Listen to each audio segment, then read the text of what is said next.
우리 옆에 계신 분들 한번 인사 나누실까요? 사랑합니다. 잘 오셨습니다. 사랑하고 축복합니다. 잘 오셨습니다. 사랑하고 축복합니다. 예. 자, 우리가 에베소서 지난 우리 부활주일 전까지 종료주일 전이었죠. 그 전주까지 이렇게 에베소서 말씀을 좀 나누었습니다. 3장까지 말씀을 나눴는데 이 에베소서 1장부터 3장까지 말씀은 이제 기독교의 핵심적이고 중요한 교리를 이렇게 가르쳐 주고 있습니다. 그리고 이제 4장부터는요, 이 그리스도를 통해서 하나님의 자녀가 되고 또 교회의 구성원으로 세워진 자들이 어떻게 교회를 세워나가야 하는지 이 실천적인 내용들을 이제 가르치고 있어요. 그래서 이 내용을 통해서 우리 교회가 또 어떻게 세워져야 가야 하는지 좀 함께 생각해 보기를 원합니다. 사도 바울이요, 우선 이 부르심을 받은 일에 합당하게 행하라 이렇게 가르치고 있어요. 여기서 이 부르심이라고 하는 것 우리가 이미 앞에서 살펴본 내용입니다. 뭐냐면 구원의 은혜로의 초대를 얘기하는 거예요. 하나님께서 우리를 택해 주시고 예수 그리스도의 속량으로 말미암아 우리를 하나님의 자녀로 삼아 주신 것, 이게 부르심입니다. 바울은 이렇게 부르심을 받은 자들이 그에 합당하게 행해야 한다 이렇게 얘기합니다. 여기 지금 합당하게라고 하는 요 말뜻이 어떤 의미냐면 이런 의미입니다. 그 값어치대로, 값에 맞게, 가치에 맞게 뭐 이런 의미예요. 그래서 하나님의 은혜를 따라 구원받아 하나님의 자녀가 된 자는 그 하나님의 자녀된 자의 가치에 맞게 행동해야 된다라고 하는 걸 지금 얘기하는 겁니다. 바울은 이 부르심을 받은 일에 합당하게 행하려면 어떻게 해야 하느냐라고 하는 걸 2절과 3절을 통해서 가르치고 있어요. 그 말씀을 보면 이렇게 얘기합니다. 모든 겸손과 온유로 하고 오래 참음으로 사랑 가운데서 서로 용납하고 평안에 매는 줄로 성령이 하나 되게 하신 것을 힘써 지키라 이렇게 얘기해요. 여기서 그리스도인들이 가져야 될 덕목을 이야기하고 있는 것입니다. 우리가 가져야 될 덕목이요. 자, 겸손 뭡니까? 자신을 낮추고 남을 나보다 낮게 여기는 그 마음을 얘기하는 것입니다. 이 겸손이라고 하는 것은 이런 거예요. 힘 있는 자 앞에서 힘이 약한 자가 이렇게 낮아지고 굽신거리는 거, 이걸 얘기하는 게 아닙니다. 그걸 얘기하는 게 아니에요. 오히려 반대로 힘도 있고 지위도 높은데 그런 자가 자기보다 연약하고 지위도 낮은 그런 자들 앞에서 자신을 낮추는 것, 이게 바로 겸손이라는 거예요. 그래서 예수님께서 이 겸손의 모습을 직접 보이신 바가 있습니다. 그 마지막 저녁 식사를 하실 때에 허리에 수건을 두르시고 대야에 물을 받아다가 제자들의 발을 씻기셨어요. 이때 당시에 발을 씻긴다라고 하는 것은 종이 하는 일입니다. 종. 그러니까 선생이 제자들에게 하는 일이 아니었던 거예요. 그런데 예수님께서 스스로 그걸 보여주신 것입니다. 그리고는 내가 너희들 앞에 이렇게 낮아진 것처럼 너희들도 낮아져라 이렇게 가르치셨습니다. 이게 바로 겸손입니다. 바울 역시도 교회를 주님께서 원하시는 뜻대로 세우는 일에 겸손이 우선되어야 된다라고 하는 것을 여러 차례 가르치고 있는 것을 볼 수가 있습니다. 여기 또 이제 온유라고 하는 게 나와 있어요. 온유. 이게 유약하거나 성격이 부드러운 것을 넘어서 하나님의 뜻에 철저히 순종하며 자신의 힘과 감정을 통제할 수 있는 이 절제된 능력을 얘기하는 겁니다. 그러니까 이게 사실 우리가 이런 표현들 쓰잖아요. 저 사람 온유해요 이러면 줏대가 없이 조금 뭐 이렇게 좀 왔다 갔다 하나 보다 뭐 이런 생각을 하거나 또는 자기 주장이 별로 없는 사람 이렇게 생각을 할 때가 많다는 거예요. 그런데 사실은 그게 아니라 정말 속이 강직하게 꽉 차 있는 이런 사람을 얘기하는 겁니다. 그러니까 겉으로는 굉장히 유한데 속으로는 강한 사람. 뭐라 그러죠? 외유 내강. 이런 사람입니다. 그러니까 모든 것을 자기가 스스로 잘 통제를 할 수 있는 그런 절제된 능력을 가진 사람, 이런 사람들을 온유한 사람, 이렇게 표현하고 있는 것입니다. 그래서 사람들 앞에서는 부드러우나 복음이나 진리에 대해서는 아주 확고하고 이 하나님의 뜻을 따라서 좌로나 우로나 치우치지 않는 이런 성품을 가진 그런 것을 온유한 자다. 성경에서는 그렇게 얘기하고 있습니다.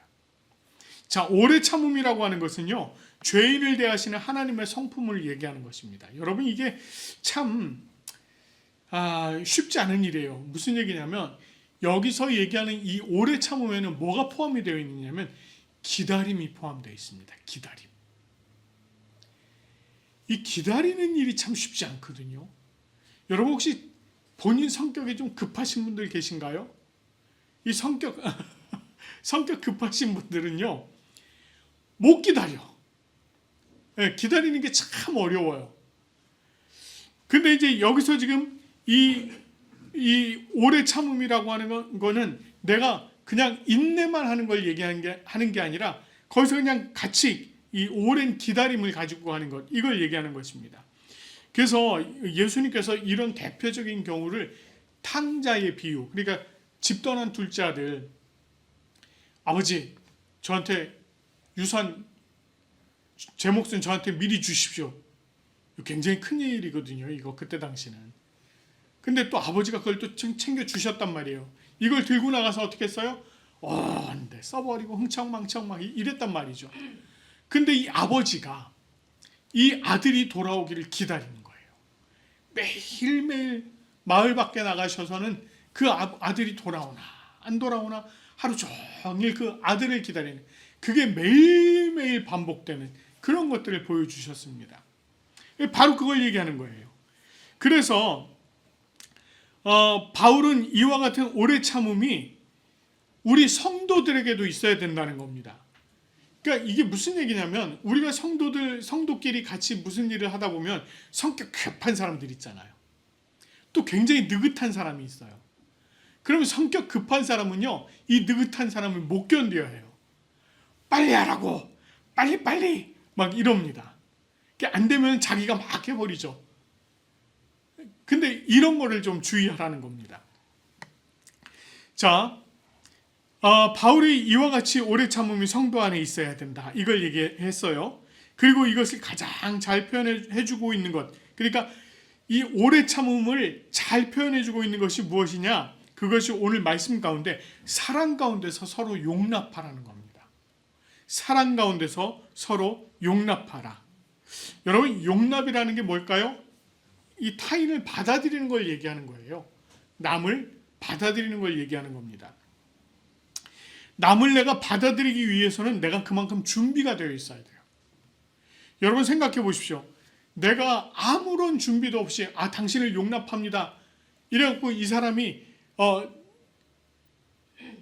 내 마음에 확 들어와. 내가 생각하는 그 안에 확 들어와. 근데 내가 준비가 안 돼 있으면 받아들일 수 있나요, 없나요? 못 받아들이는 거예요. 받아들이려면 준비가 되어 있어야 되는 겁니다. 내가 마음의 준비를 해야 되는 거예요. 그래서 내 마음의 한 켠을 그 사람을 위해서 완전히 비워 놓아야 돼요. 이게 바로 용납입니다. 그런데 이런 용납이 쉽게 될까요? 쉽게 되지 않습니다. 여러분, 우리가 다른 사람을 용납하는 게 그렇게 쉽지 않아요. 그래서 그렇게 용납을 하기 위해서 준비를 해야 되는데 그 준비의 가장 핵심이 뭘까요? 그게 사랑이라는 거예요. 그게 사랑. 여기서 말하고 있는 이 사랑은 무조건적인 아가페 사랑을 얘기합니다. 우리가 무조건적인 사랑으로 서로 용납할 때 비로소 성령 안에서 우리가 하나가 된다는 거예요. 그러니까 이 사랑이라고 하는 것은 하나님의 사랑을 얘기하는 겁니다. 그 사랑을 내가 배워서 그 사랑으로 내가 정말 나의 마음을 이렇게 확 비워내고 정말 그가 들어올 수 있는, 용납될 수 있는 그런 자리를 마련해주고 그러고 받아들이라는 겁니다. 그럴 때에 아무런 문제가 없어지는 거예요. 그렇지 않으면 계속 받아들인 것 같으나 계속 삐걱대는 겁니다. 이런 일들이 있는 겁니다. 결국 모든 겸손과 온유와 오래 참음과 사랑 가운데서 서로 용납함은 예수 그리스도 안에서 이 세워진 이 교회가 그리스도의 몸으로 세워지되 평안함 가운데서 하나가 된다라고 하는 걸 얘기하는 겁니다. 바울은요, 이 부르심을 받은 일에 합당하게 행해야 될 이유를 얘기하고 있어요. 우리가 어떻게 이 부르심에 어떻게 행해야 되느냐라고 하는 부분 다음에 그러면 우리가 합당하게 행해야 될 이유가 무엇이냐 과연 이걸 얘기하는 겁니다. 그건 하나됨이에요. 하나됨. 4절에서 6절 말씀을 보면 이렇게 말합니다. 몸이 하나요 성령도 한 분이시니 이와 같이 너희가 부르심의 한 소망 안에서 부르심을 받았느니라. 주도 한 분이시요 믿음도 하나요 세례도 하나요 하나님도 한 분이시니 곧 만유의 아버지시라. 만유 위에 계시고 만유를 통일하시고 만유 가운데 계시도다. 이렇게 얘기합니다. 여기 보니까 몸이 하나요 라고 하는 말이 있습니다. 한 몸을 이루었다 라고 하는 의미입니다.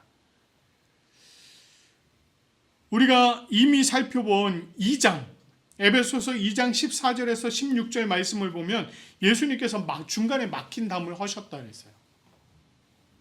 중간에 막힌 담을 허시고 유대인이나 이방인이나 다 하나님 안에서 하나가 되게 화평되게 하셨다라고 말씀하셨습니다. 그리고 십자가로 이 둘을 한 몸이 되어 화목하게 하려 하셨다라고 얘기합니다. 다시 말해서 교회는요, 그리스도 안에서 한 몸이 되어야 된다는 겁니다. 그리스도 안에서 한 몸이 되었다. 이미 한 몸이 되었다는 거예요. 그리고 뭐라고 말씀합니까? 이어서 성령도 한 분, 주도 한 분, 하나님도 한 분, 부르심의 한 소망, 믿음도 하나, 세례도 하나 이런 것들을 쭉 표현하고 있습니다. 이것은 교회가 갖는 통일성을 얘기해요. 교회는 다양한 사람들이 모였잖아요. 다양한 사람들이 모였습니다. 그래서 사실 교회 안에는 다양성이 존재할 수밖에 없습니다. 그런데 그 다양함 가운데 반드시 통일돼야 될 것들이 있다는 거예요. 이 통일성은요, 변해서는 안 되는 것들을 얘기합니다. 변하면 안 되는 거, 이걸 얘기하는 거예요. 여기 보니까 성부, 성자, 성령 하나님 변하실 수 있는 분인가요? 아니요, 불변하시는 분들이에요. 그러니까 변하지 않는 분들인 겁니다. 그리고 그 안에서 형성된 교회, 하나님 안에서 형성된 교회 변하면 될까요? 안 된다는 거예요. 부르심의 한 소망, 천국에 대한 소망 변하면 되나요? 안 돼요. 안 돼요. 구원이나 믿음, 세례 변하면 될까요? 안 되는 겁니다. 이것도 다. 그러니까 이런 것들은 전부 다 변해서 안 되는 것들, 이런 것들은 다 통일성을 갖고 있다라고 하는 것입니다. 하나님을 중심으로 하나님께 하나로 통일되고자 하는 그 뜻을 따라서 교회의 가장 중요한 본질적이고 핵심적인 것들은 다 하나님 안에서 통일돼야 돼요. 자, 이거를 좀 바꾸어서 생각을 해보면 이런 겁니다. 성부, 성자, 성령 하나님, 그리고 그 안에서 형성된 교회, 부르심의 한 소망, 믿음, 세례 이런 것들이 만약에 변했다, 변질됐다, 이러면 이거 어떤가요? 이게 교회라고 할 수 있을까요? 이러면 이제 교회가 아닌 거예요. 여러분, 우리는 성부, 성자, 성령 삼위일체 하나님을 믿는단 말이에요. 그런데 이 삼위일체 하나님을 믿지 않는 사람들도 있어요. 믿지 않는 교회들이 있어요. 우리는 그런 교회를 뭐라고 얘기하죠? 그렇죠. 맞습니다. 우리는 그런 데를 사이비 또는 이단이라고 얘기하는 거예요. 그래서 우리가 이런 것들을 잘 알아야 되는 거예요. 네. 그래서 우리는 성부, 성자, 성령 하나님, 그리고 그 안에 있는 믿음, 세례, 구원, 부르심의 소망, 이런 것들은 전혀 변하는 것이 아니다. 불변하는 것이다. 이것이 바로 하나님께서 바르게 세우시고자 하는 교회의 모습이다 라고 하는 것입니다.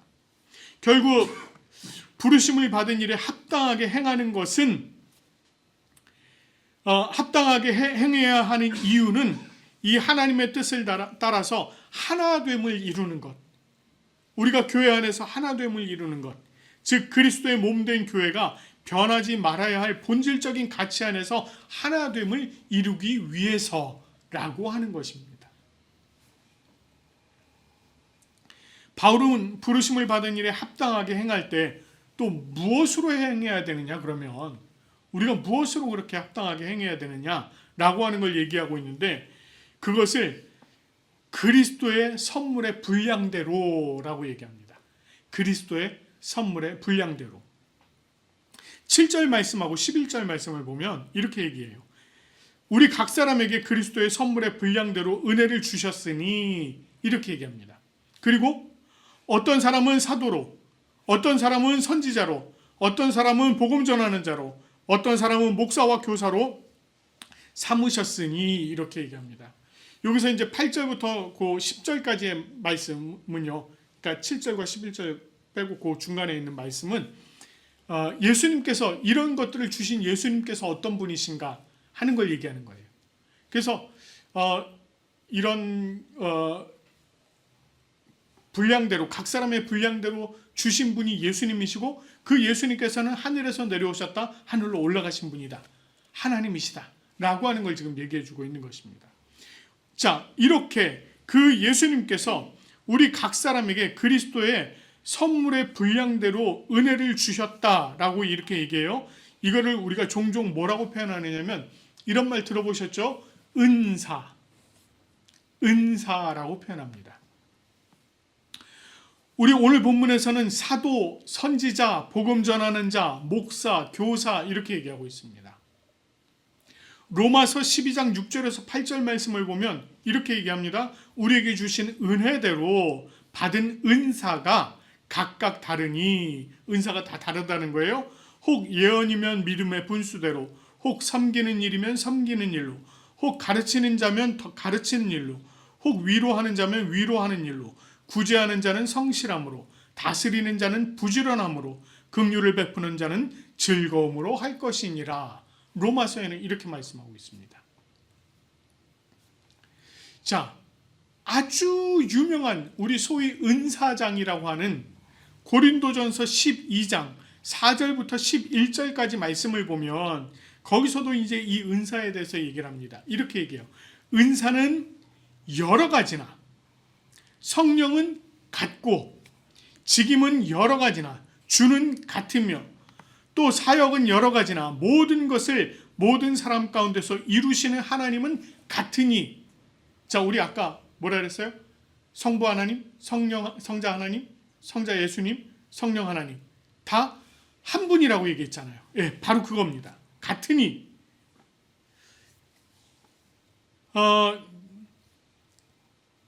그리고 각 사람에게 성령을 나타내심은 유익하게 하려 하심이라. 자, 어떤 사람에게는 성령으로 말미암아 지혜의 말씀을, 어떤 사람에게는 같은 성령을 따라 지식의 말씀을, 다른 사람에게는 같은 성령으로 믿음을, 어떤 사람에게는 한 성령으로 병 고치는 은사를, 어떤 사람에게는 능력 행함을, 어떤 사람에게는 예언함을, 어떤 사람에게는 영들 분별함을, 다른 사람에게는 각종 방언 말함을, 어떤 사람에게는 방언을 통역함을 주셨나니, 이 모든 일은 같은 한 성령이 행하사 그의 뜻대로 각 사람에게 나누어 주신 것이니라. 은사를 다양하게 나눠주셨다는 거예요. 지금 여기 우리 이렇게 지금 앉아 계시는데, 저와 여러분에게 나눠주신 은사가 다 다르다는 겁니다. 제가 여기 서 있을 수 있는 이유는 저에게 주신 은사가 이거기 때문에 여기 서 있는 거예요. 여러분, 우리 중에는요, 기도의 은사가 있으신 분이 있으세요. 우리 중엔 또 사랑의 은사, 막 사랑이 차고 넘쳐 막 어쩔 줄 몰라 하시는 막 그런 분들도 있으세요. 우리 중에는요, 영을 분별할 수 있는 분도 계세요. 뭐 또는 우리 중엔 막 이렇게 긍휼을 베풀어. 그러니까 이 긍휼을 베푼다는 게 이런 거예요. 그러니까 다른 사람을 만났을 때 그 사람을 불쌍히 여기고 그 사람의 말을 들어주고 그 사람을 품어주고 그 사람을 사랑으로 안아주는, 이제 이런 것들을 얘기하는 겁니다. 뭐 또 막 도와주시는 분, 막 우리는 다 그런 은사들을 주셨다는 거예요. 그런데 그런 은사들이 굉장히 다양한데 그 다양한 은사를 누가 주셨다는 거예요? 한 분이신, 그러니까 성부, 성자, 성령 하나님께서 그 은사들을 주셨다라고 하는 것입니다. 그런데 그것을 아무에게나 그냥 막 주신 게 아니에요. 이게 뭐 예수님께서 뭐 아무에게나 막 주신 게 아닙니다. 예를 들어서 예수님께서 말 못하는데, 이렇게 막 말을 제대로 하지 못하는데 저처럼 이렇게 스피커로 세우실까요? 말하는 사람으로 세우실까요? 그렇지 않다는 겁니다. 그래도 조금, 그래도 좀 더듬거려도 좀 할 줄 아니까, 또 말씀을 그래도 이렇게 또 분석하고 연구해서 또 여러분에게 전할 줄 아니까 여기 세우신 거예요. 근데 그러지 않은 사람을 여기다 만약에 세웠다, 어떻게 될까요? 뭔 얘기하는지 모르는 일들이 많을 겁니다. 예를 들어서 기도할 줄 모르는 사람을 막 기도의 영을 부어주셨다. 물론 그렇게 해서 강권적으로 하시는 방법도 있으나, 그러나 하나님께서는 그거를 잘하는 사람을 택해 주신다는 겁니다. 잘하는 사람을. 좀 이런 표현 죄송합니다만, 음치에게 노래하는 자리를 주실까요?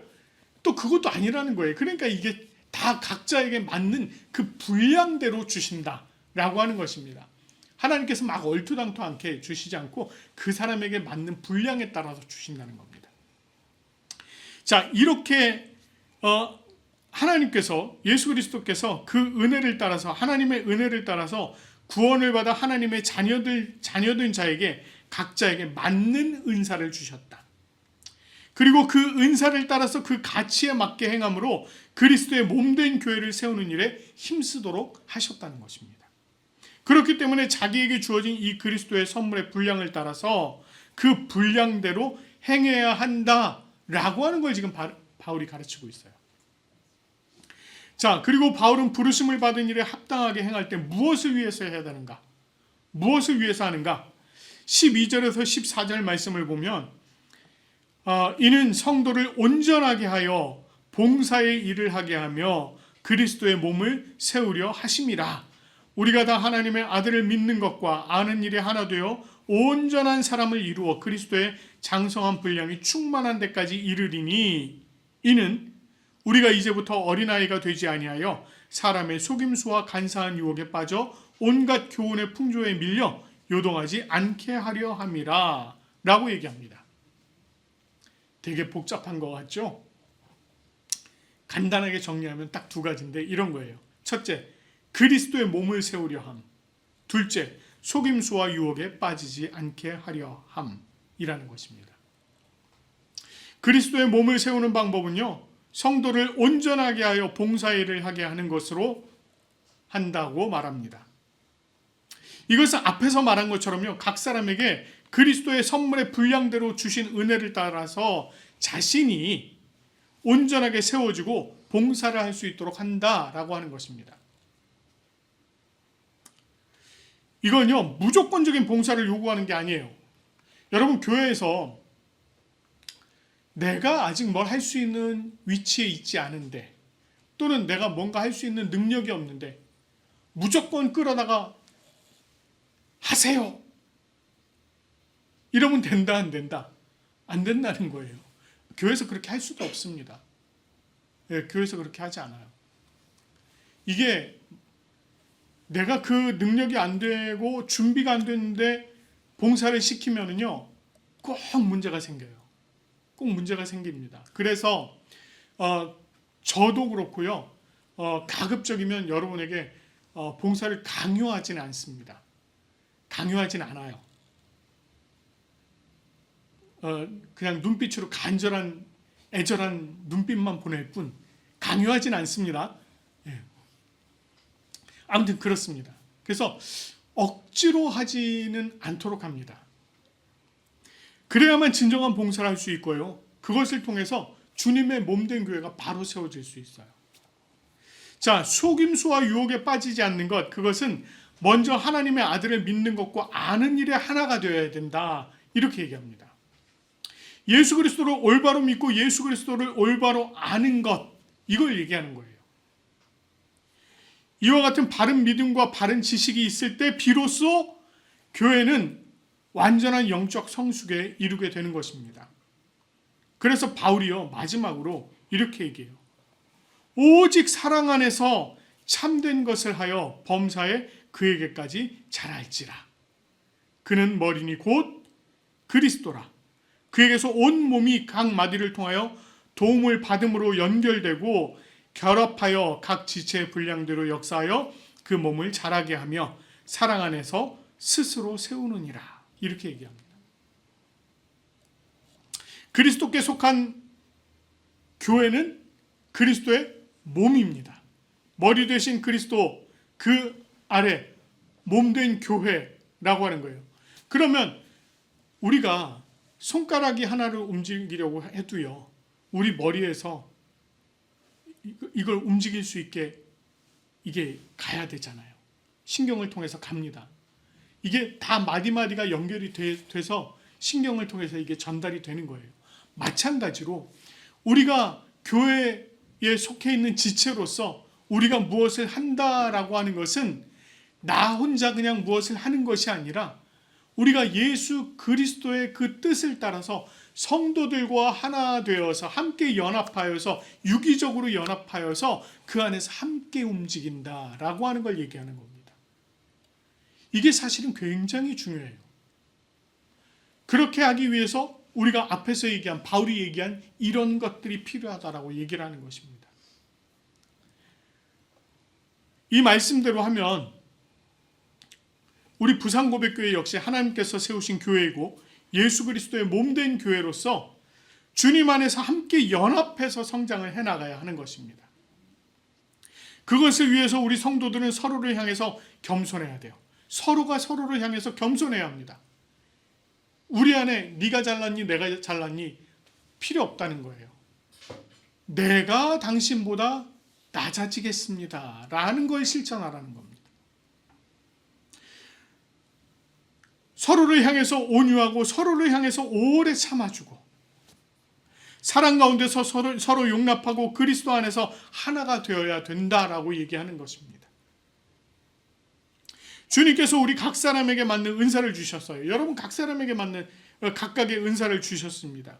우리는 그 받은 은사를 따라서 그 가치에 맞게 행함으로 그리스도의 몸된 교회를 바로 세워갈 수 있도록 힘써야 되는 것입니다. 그것을 위해서 우리는 맡겨주신 은사를 따라서 봉사하고 그리스도를 믿고 아는 일에 더욱더 힘써야 하는 것입니다. 우리가 그렇게 성장해 가는 거예요. 여러분 무엇을 위해서 신앙생활하고 계십니까? 우리 신앙생활의 목적은 하나님의 부르심에 따라서 합당하게 행하여 그리스도의 몸을 세워가는 것, 그것을 위해서 사실 우리가 신앙생활 하는 거예요. 물론 우리가 구원받은 자로 천국에 대한 소망을 가지고 천국을 바라보면서 살아가지만 그러나 이 땅에서 살아갈 때는 우리가 교회로 예수 그리스도의 교회로 하나 되어 세워져 가는 것을 이야기하는 것입니다. 다른 무엇보다 머리 되신 그리스도께 속한 몸된 교회로서 서로 유기적으로 연합해서 자신에게 주어진 은사의 분량을 따라 함께 일하면서 함께 봉사하면서 그리스도의 몸을 온전히 세워가고 그리고 사랑 안에서 우리가 점점 영적인 성숙을 이루어 가야 합니다. 우리 여러분들 모두가 그렇게 되길 바랍니다. 그래서 우리가 그리스도 안에서 정말 아름답게 하나 되어서 성장해 나아가는 우리 부산고백교회 그리고 저와 여러분들 되시기를 간절히 축원합니다.